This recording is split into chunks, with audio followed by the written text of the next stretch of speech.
شہر نبی تیری گلیوں کا،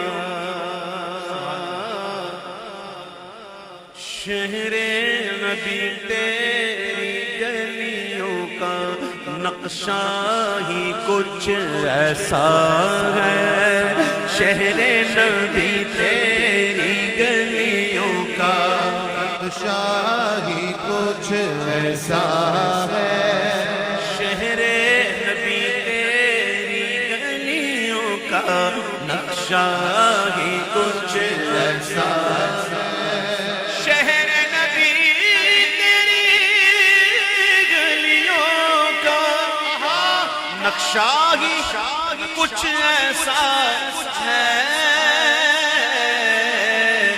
خلد بھی ہے مشتاق زیارت، خلد بھی ہے مشتاق زیارت، روضہ ہی کچھ ایسا ہے، خلد بھی ہے مشتاق زیارت، روضہ ہی کچھ ایسا ہے، خلد بھی ہے مشتاق زیارت، روضہ ہی کچھ ایسا ہے، بلکہ خلد بھی ہے مشتاق زیارت، جلوہ ہی کچھ ایسا ہے، خلد بھی ہے مشتاق زیارت، جلوہ ہی کچھ ایسا ہے، دل کو سکون دے آنکھ کو ٹھنڈک،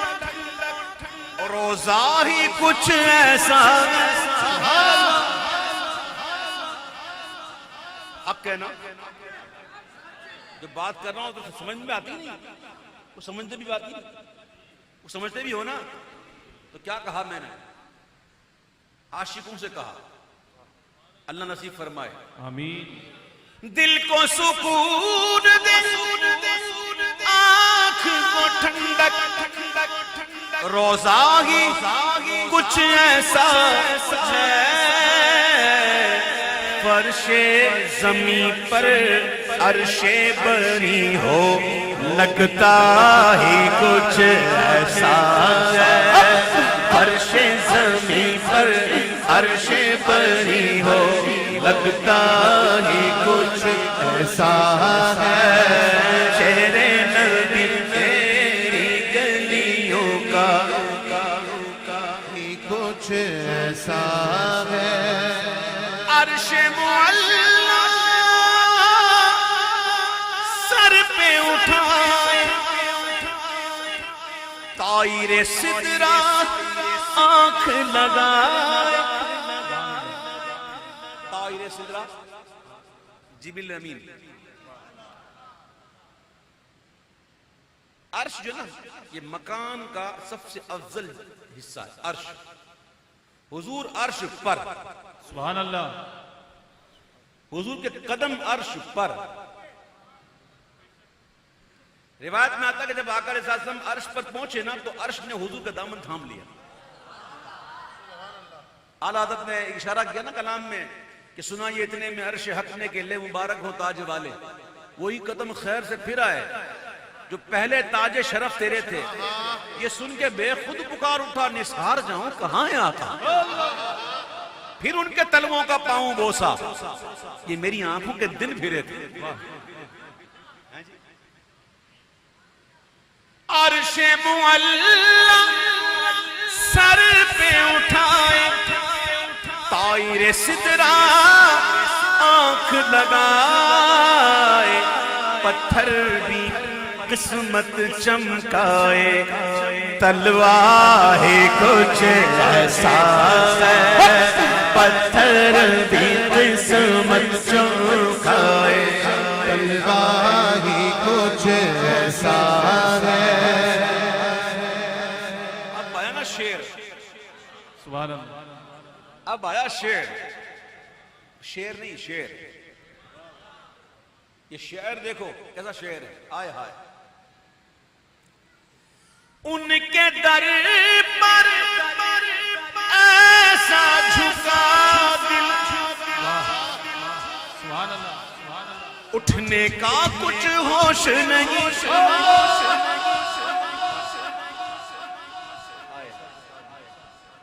غور سے سننا، غور سے. کیا جھک رہا ہے؟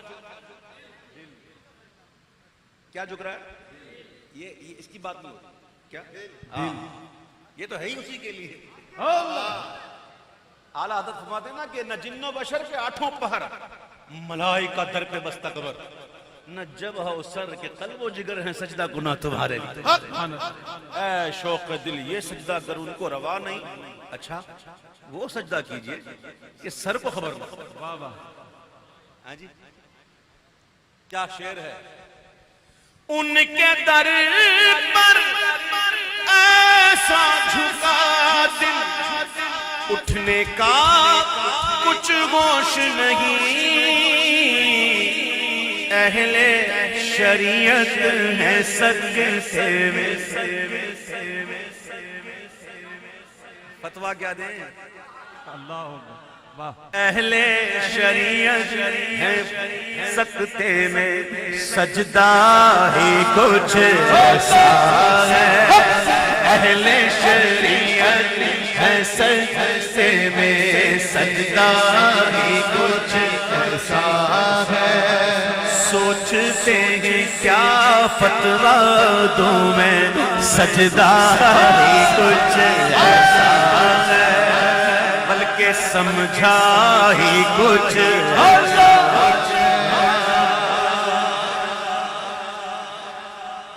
سبت نبی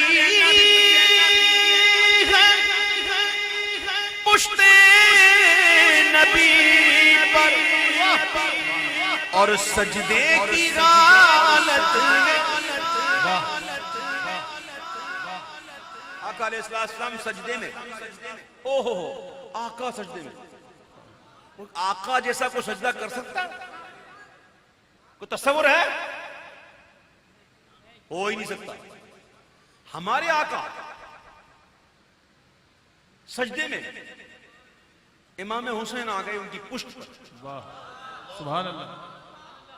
اب حضور سجدے میں، وہ سجدہ عبادت، نماز کے اندر عبادت کے اندر سجدہ جو ہے وہ بہت ایسا رکن ہے کہ جہاں بندہ اپنے آپ کو گرا کر اپنی عزت والی جگہ پیشانی کو زمین پر رکھ کر ناک رگڑ کر کہتا ہے سبحان ربی العالی. اب سوچو سجدہ کون کر رہے ہیں؟ ہمارے آقا. آقا سجدے میں، امام حسین آ گئے ان کی پشت پر بیٹھ گئے. حضور نے سجدہ لمبا کر دیا.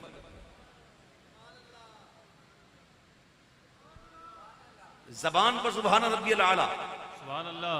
عبادت رب کی، سجدہ اللہ کے لیے، دل حسین کی طرف، خیال حسین کی طرف.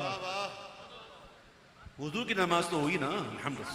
سبحان اللہ. ہمت تو ہے نہیں اتنی کہ فتویٰ دیں. اللہ. امام حسین کا خیال آ گیا، حضور کی نماز میں کوئی فرق نہیں پڑا، اور امتی کے نماز کے اندر حضور کا خیال آ جائے تو وہ کہنے والے کہتے ہیں جی کہ حضور کا خیال آ گیا تو نماز نہیں ہوتی. ان کی نہیں ہوتی. ہم سے پوچھو تو سنو، ہمارا جب تک خیال آنا جائے ہوتی نہیں. واہ. بے شک. جب تک خیال آنا لگے. میرے آقا سجدے میں ہیں، امام حسین پشت پر ہیں، حضور سجدہ لمبا سبحان ربی العالی. کہیں ایسا نہ ہو میں اٹھوں اور میرا حسین گر جائے. اللہ اکبر. واہ. اس میں ابھی بڑی مزید باتیں ہیں، لیکن یہاں میں روکتا ہوں. کبھی پھر کبھی کوئی ایسی محفل ہوگی تب. انشاءاللہ. اس میں بڑی بات ہے. میں ایک اشارہ دیتا ہوں کہ اگر حضور اٹھ بھی جاتے تو سجدے میں بندہ کتنا اونچائی پہ ہوتا ہے. اگر بچہ ہماری پشت پر بیٹھا ہو اور ہم سجدے میں اٹھ بھی جائیں تو بچہ اگر گرے بھی لگے گا کیا؟ کتنا اونچائی سے گرے، کتنا لگے گا؟ میرے آقا کو تو یہ بھی گوارا نہیں کہ میرے حسین کو اتنی بھی تکلیف دی. اور دوسری بات یہ کہ پشت کس کی تھی؟ اللہ اکبر. ایک مرتبہ فتح مکہ کے وقت میرے آقا نے مولا علی کو اپنے کاندھے پہ بٹھایا سبحان اللہ. وہ بت توڑنے کے لیے. میرے محبوب نے کاندھے پہ بٹھا کر مولا علی سے پوچھا مولا علی کیا نظر آ رہا ہے، کیسا لگ رہا ہے؟ کہتے ہیں حضور مجھے لگتا ہے کہ جیسے میرا عرش، میرا جو سر جو ہے وہ عرش سے لگ رہا ہے. سبحان اللہ جس کے شانے پر بیٹھنے والا اس کی بلندی کا یہ عالم ہو جائے تو اب غور کرو کہ یہ پشت محبوب تھی، کتنا اونچا تھے. سبحان اللہ آئے ہائے اللہ اکبر. شاعر کیا کہتا ہے کہ سبت نبی پشت نبی پر اور سجدے کی غالت ہے، آقا نے تسبیح بڑھا دی، آقا نے تسبیح بڑھا دی، بیٹا ہی کچھ ایسا ہے، آقا نے تسبیح بڑھا دی، بیٹا ہی کچھ ایسا ہے، آقا نے تسبیح بڑھا دی، بیٹا ہی کچھ ایسا ہے. ہم ہیں یہاں جمشید و سکندر، اس میں کیا حیرانی ہے.